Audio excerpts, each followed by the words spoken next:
ഈ വീഡിയോയുടെ ടൈറ്റിലും തംബ്നെയിലും ഡിസ്ക്രിപ്ഷനും ഒക്കെ കണ്ട് നിങ്ങൾ ഞെട്ടണ്ട കേട്ടോ.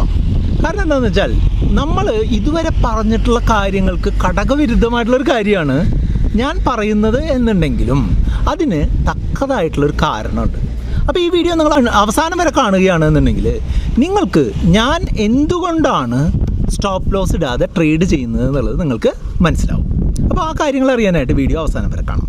ഞാൻ സുബീഷാണ്. RupeeMonk എന്ന് പറഞ്ഞ യൂട്യൂബ് ചാനലിലൂടെയും ആസ്ക് RupeeMonk എന്ന് പറഞ്ഞ വാട്സപ്പ് സർവീസിലൂടെയും പേഴ്സണൽ ഫിനാൻസുമായി ബന്ധപ്പെട്ട കാര്യങ്ങൾ പറഞ്ഞിരുന്നത് ഞാനാണ്. സ്റ്റോപ്പ് ലോസ് എന്ന് പറഞ്ഞാൽ എന്താണ്?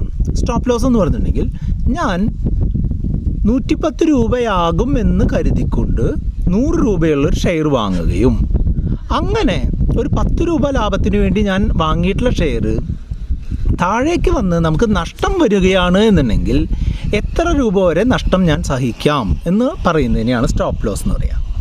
അതായത് ഞാൻ ഈ ഒരു കേസിൽ 95 ഞാൻ സ്റ്റോപ്പ് ലോസ് ഇട്ടത് എന്നുണ്ടെങ്കിൽ ഒരു ഷെയറിന്മേൽ എനിക്ക് 5 രൂപ വെച്ച് നഷ്ടം വരും.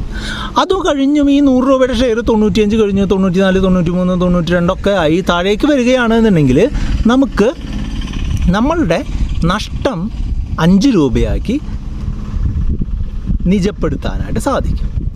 അപ്പോൾ അങ്ങനെ സ്റ്റോപ്പ് ലോസ് ഇടുന്നത് എന്തുകൊണ്ടും നല്ലതാണല്ലേ.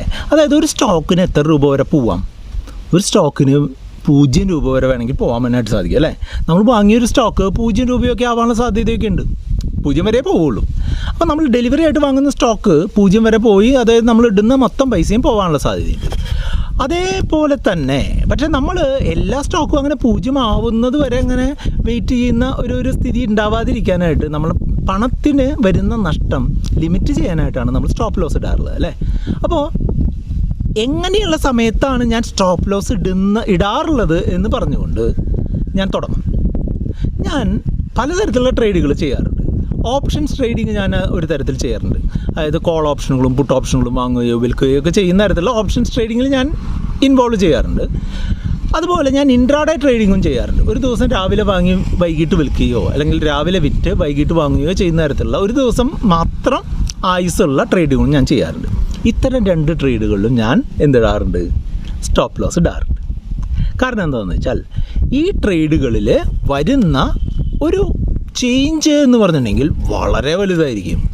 അപ്പോൾ അങ്ങനെ വരുമ്പോൾ എനിക്ക് നഷ്ടം ഒരു ദിവസം തന്നെ വരുന്ന നഷ്ടം വളരെ വലുതാവാനുള്ള സാധ്യതയുണ്ട്. അതുകൊണ്ട് ഈ ഓപ്ഷൻസ് ട്രേഡിങ്ങിലും ഇൻട്രാഡേ ട്രേഡിങ്ങിലും ഞാൻ തീർച്ചയായിട്ടും സ്റ്റോപ്പ് ലോസ് ഇടും. നിങ്ങളും അങ്ങനെ തന്നെ ഇടണമെന്നാണ് എൻ്റെ അഭിപ്രായം. പക്ഷേ ഞാൻ സ്റ്റോപ്പ് ലോസ് ഇടാത്ത തരത്തിലുള്ള മറ്റ് ട്രേഡുകളുണ്ട്. അതെവിടെയൊക്കെയാണെന്ന് വെച്ചാൽ സ്വിംഗ് ട്രേഡിങ് ചെയ്യുന്ന സമയത്തും ലോങ് ടേം ട്രേഡിങ് ചെയ്യുന്ന സമയത്തും ഞാൻ എന്തിടാറില്ല? സ്റ്റോപ്പ് ലോസ് ഇടാറില്ല, അല്ലെങ്കിൽ ഞാൻ കൺസിഡർ ചെയ്യാറില്ല. കാരണം എന്താണെന്ന് വെച്ചാൽ ഞാൻ ഫണ്ടമെൻ്റലി സ്ട്രോങ് ആയിട്ടുള്ള സ്റ്റോക്കുകളിൽ മാത്രമാണ് സ്വിംഗ് ട്രേഡ് ചെയ്യാറുള്ളത്. ഫണ്ടമെൻ്റലി സ്ട്രോങ് ആയിട്ടുള്ള സ്റ്റോക്ക് എന്ന് പറഞ്ഞാൽ എന്താണ്? നമ്മൾ ആ സ്റ്റോക്കുകളുടെ കടബാധ്യതകൾ പരിശോധിക്കും. ആ സ്റ്റോക്കുകൾ അവസാന വർഷങ്ങളിലും ക്വാർട്ടറുകളിലൊക്കെ എന്തുമാത്രം നേട്ടം തന്നിട്ടുണ്ട്, എന്തുമാത്രം ലാഭം ഉണ്ടാക്കുന്ന ബിസിനസ്സാണ് ചെയ്യുന്നത്, പ്രൊമോട്ടറുടെ ഹോൾഡിംഗ് എത്രയാണ്, അതിൻ്റെ ROEയും ROCയും ഒക്കെ എത്രയാണ്, അങ്ങനെയുള്ള കാര്യങ്ങളൊക്കെ കൃത്യമായിട്ട് നോക്കിയതിന് ശേഷം മാത്രമാണ് നമ്മൾ ഇൻവെസ്റ്റ് ചെയ്യാറുള്ളത്. അതുപോലെ ഒരു സ്റ്റോക്കും ഓടിച്ചെന്നങ്ങ് വാങ്ങാറില്ല. ഒരു പ്രത്യേക ലെവലിലേക്ക് വരികയാണെങ്കിൽ മാത്രമേ ഞാൻ വാങ്ങാറുള്ളൂ. നമ്മുടെ ആസ്ക് RupeeMonk സർവീസ് എന്ന് പറഞ്ഞിട്ടുള്ള ഒരു long term financial planning service നമ്മൾ പ്രൊവൈഡ് ചെയ്യുന്നുണ്ട്. അതിലുള്ള ആളുകൾക്ക് വളരെ കൃത്യമായിട്ട് അറിയാം, ഞാൻ ഓടിച്ചെന്ന് സ്റ്റോക്ക് വാങ്ങുകയോ ഓടിച്ചെന്ന് സ്റ്റോക്ക് റെക്കമെൻഡേഷൻ കൊടുക്കുകയോ ചെയ്യില്ല. ഞാൻ ഒരു നിശ്ചിത എണ്ണം സ്റ്റോക്കുകൾ നമ്മൾ ഒരു പോർട്ട്ഫോളിയോ രൂപത്തിൽ നമ്മൾ ആളുകൾക്ക് സജസ്റ്റ് ചെയ്ത് കൊടുക്കാറുണ്ട്. അതറിയാനായിട്ട് നമുക്ക് നമ്മുടെ ആസ്ക് RupeeMonk സർവീസിനെ കോൺടാക്ട് ചെയ്യാം. അങ്ങനെ ഒരു ഐഡിയൽ ആയിട്ടുള്ള സ്റ്റോക്കുകളാണ് എന്നുണ്ടെങ്കിലും അത് ഒരു ഐഡിയൽ ആയിട്ടുള്ള പ്രൈസിൽ വരുമ്പോൾ മാത്രമേ നമ്മൾ വാങ്ങുകയോ വിൽക്കുകയോ ചെയ്യാറുള്ളൂ. അപ്പോൾ എൻ്റെ കണക്കുകൂടൽ എന്താണെന്ന് വെച്ചാൽ വളരെ സ്ട്രോങ് ആയിട്ടുള്ള സ്റ്റോക്കുകളിൽ വളരെ കൃത്യമായിട്ടുള്ളൊരു പ്രൈസിൽ വരികയാണ് എന്നുണ്ടെങ്കിൽ മാത്രം വാങ്ങുന്ന സ്റ്റോക്കുകൾ ഒരു ലോങ്ങർ ഡ്യൂറേഷനിൽ ഞാൻ ഹോൾഡ് ചെയ്താലും എനിക്ക് കാര്യമായിട്ടുള്ള നഷ്ടം വരാൻ സാധ്യതയില്ല എന്നുള്ളതാണ് ഞാൻ ഇങ്ങനെ സ്റ്റോപ്പ് ലോസ് ഇടാതെ ട്രേഡ് ചെയ്യാനുള്ള കാരണം. അപ്പോൾ ഈ സ്റ്റോപ്പ് ലോസ് ഇട്ട് ട്രേഡ് ചെയ്യുന്നതുകൊണ്ട് ഉള്ള ഗുണം ആർക്കാണ് എന്ന് നിങ്ങൾക്കറിയാമോ?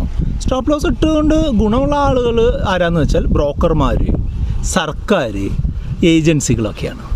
അതായത് നമ്മൾ ഏജൻസികളായിട്ടുള്ള NSEക്കൊക്കെ എന്ത് വേണം, ഈ ട്രാൻസാക്ഷൻ ചാർജുകളൊക്കെ കൊടുക്കണം, സർക്കാരിന് GSTയും സ്റ്റാമ്പ് ഡ്യൂട്ടിയും ഒക്കെ കൊടുക്കണം, ബ്രോക്കർക്ക് അവരുടെ ബ്രോക്കറേജ് കൊടുക്കണം. അപ്പോൾ നമ്മൾ ഓരോ തവണ ട്രേഡ് ചെയ്യുമ്പോഴും അല്ലെങ്കിൽ ഓരോ ട്രാൻസാക്ഷൻ നടക്കുക എന്ന് പറഞ്ഞാലും ഇവർക്ക് ലാഭം കിട്ടിക്കൊണ്ടിരിക്കും. നമുക്ക് ലാഭം നഷ്ടം എന്നുള്ളത് അവർക്ക് അറിയേണ്ട കാര്യമില്ല.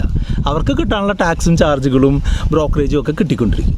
അപ്പോൾ അങ്ങനെ കിട്ടുന്ന ഓരോ എണ്ണം ട്രേഡ് കൂടുമ്പോഴും നമുക്ക് വരുന്ന നഷ്ടം കൂടുകയും അല്ലെങ്കിൽ നമ്മുടെ ചിലവ് കൂടുകയും അവർ ഈ ഓപ്പോസിറ്റ് സൈഡിലുള്ള പാർട്ടിക്കുള്ള വരവ് കൂടുകയാണ് ചെയ്യുന്നത്.